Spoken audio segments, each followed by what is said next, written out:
Der var jo krig. Det var i 1940 og 41, så min onkel og tante sagde, du kan ikke få arbejde nogen steder. Der er ingen arbejde til nogen. Du kommer over til min onkel og tante på Vesterbros Torv. Der boede det.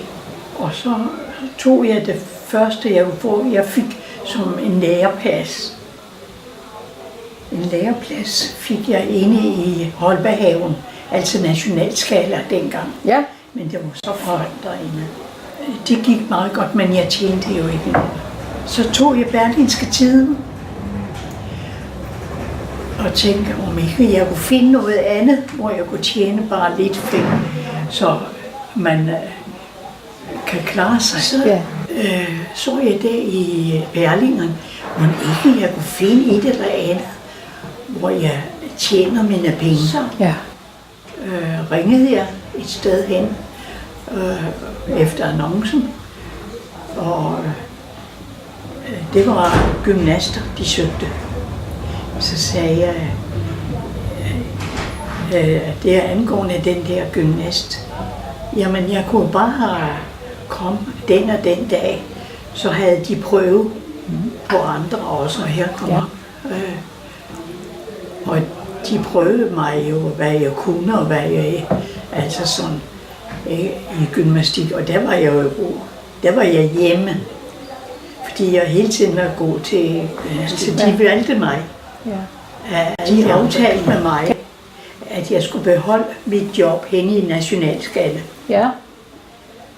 Og komme hver formiddag og træne hos den i Nationalskala. Skulle jeg først møde klokken 2 om eftermiddag. Sagde jeg, at hvis jeg skulle sige op jobbet inde på Nationalskala i læger. Jeg var jo blevet barntender efterhånden, hvis det var. Jeg var men det var jo ingen penge i det der, jeg ved, at de tjente, når de blev ældre, men det havde jeg ikke tid at vente på. Jeg fik jo tilbud af artisterne, af manden og konen, at jeg skulle rejse med dem. Ja. Og jeg kunne få 100 kroner. Jeg fik fri hotel og mad. Det var jo noget helt andet. Ja. Så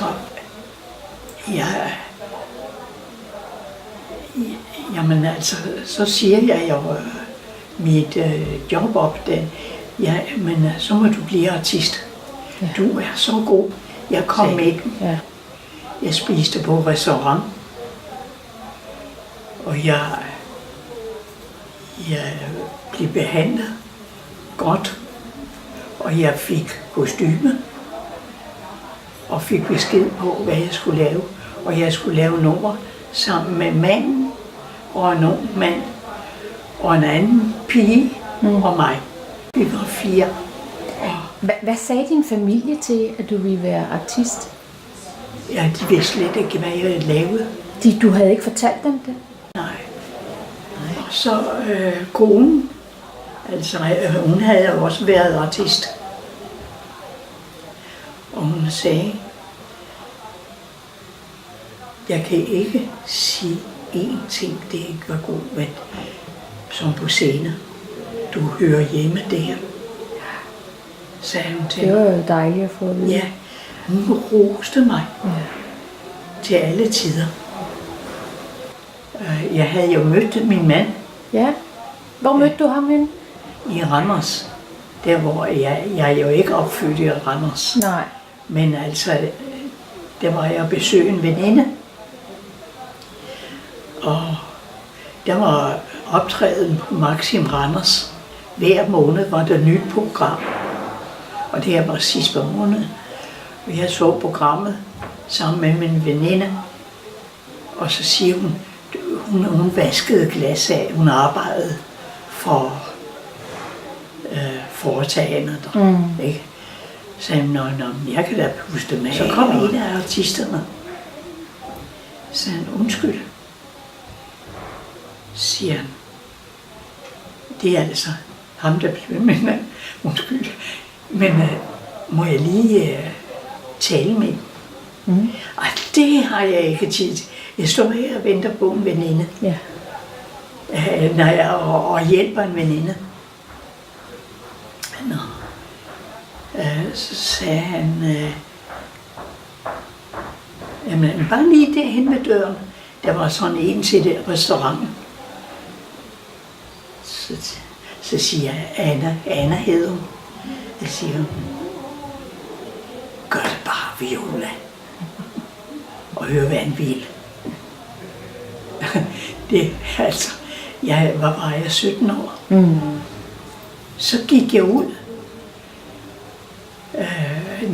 Det var bare lige nogle skridt hen, og så hen. Så sagde jeg, kan jeg møde dem i aften? Nej, så, det kan de ikke. For det er bare, det var bare løgn, ikke? Ja. Men altså, når man er alene, man lærer at være smart. Ja. Så sagde jeg, nej, det kan jeg ikke, det ikke. Jamen, vi rejser jo i overmorgen, sagde han. Det er sidste dag i morgen aften. Jamen, hvis vi skal mødes, sagde han, kan du ikke give mig din adresse? Sådan, adresse. Jo, men altså, jeg kan ikke give dig det nu, sagde jeg så også. Men i morgen formiddag, så er jeg her, sagde jeg. Der er jeg fri fra, hvor jeg er. Og så skriver jeg min adresse ned, og mit navn, sagde jeg. Det var så aftalen. Vi sagde så farvel, og det gjorde jeg. Men var det første gang, du mødte ham? Ja. Og han havde heller ikke set dig før? Jo, det tror jeg nok, uden jeg vidste. Ja, han har lagt lidt mærke til dig. Ja. Ja. Så, og det der Anna sagde, gør det nu bare hen og høre, hvad han vil. Ja. Det var som Anna var. Hun var rødhåret. Ja. Men i hvert fald, hun var sød. Hun var, og jeg kunne stole på hende. Og så kom jeg næste dag, og han var der.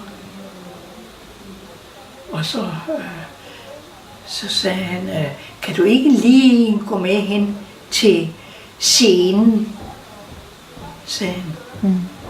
Altså det var sådan et halvmørkt sted. Halvmørkt sted. Jamen altså, vi kunne jo bare skrive sammen, så finde ud af, hvem vi er og sådan noget, sagde han til mig. Jamen jeg siger tak for, at jeg skriver, så kysser han mig. Men han vidste godt, det fik han ikke lov til. Ja. For ikke sådan. Så han kom ikke til at kysse dig? Han prøvede? Nej, eller? Ja. Og så sagde vi farvel til hinanden. Ja. Og så fik jeg brev ret hurtigt, og vi skrev. Og så tænkte jeg, han er jo altså ikke så fræk og så dum, som jeg troede. Og sådan noget. Altså, hvad det har hjulpet mig meget, det var jeg var i en god skole. Ja. Det var altså en god skole. Det og lærerne.